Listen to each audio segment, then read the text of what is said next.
Hi friends, welcome to our YouTube channel. ఈరోజు వచ్చేసి సేమియా పాయసం ఎలా ప్రిపేర్ చేసుకోవడమో ఇప్పుడు చూద్దాం. ముందుగా స్టవ్ వెలిగించి ఆ తర్వాత ఒక బౌల్ తీసుకొని అందులో నెయ్యి పోసి, నెయ్యి కరిగాక 1 కప్ సేమియాని అందులో పోసి వీడియోలో చూపిస్తున్నట్టుగా కలర్ చేంజ్ అయ్యే వరకు వేయించాలి. ఆ తర్వాత దాన్ని ఒక ప్లేట్లోకి తీసుకోవాలి. మళ్ళీ అదే బౌల్లో 2 or 3 కప్స్ మిల్క్ తీసుకోవాలి. అంటే 1 cup pure milk and 1 cup water. అందులోనే 3/4 కప్ ఆఫ్ షుగర్ వేయాలి. ఆ తర్వాత ఒలిచి పెట్టుకున్న యాలకులను అందులో వేసి మరగనివ్వాలి. పాలు మరిగిన తర్వాత నెయ్యిలో వేయించిన సేమియాని అందులో వేసి కలపాలి. వీడియోలో చూపిస్తున్నట్టుగా అప్పుడప్పుడు కలపాలి. ఒక 5-10 మినిట్స్ తర్వాత స్టవ్ ఆఫ్ చేసేయాలి.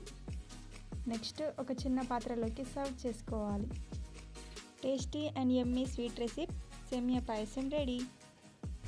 Like, share and subscribe. Thank you for watching.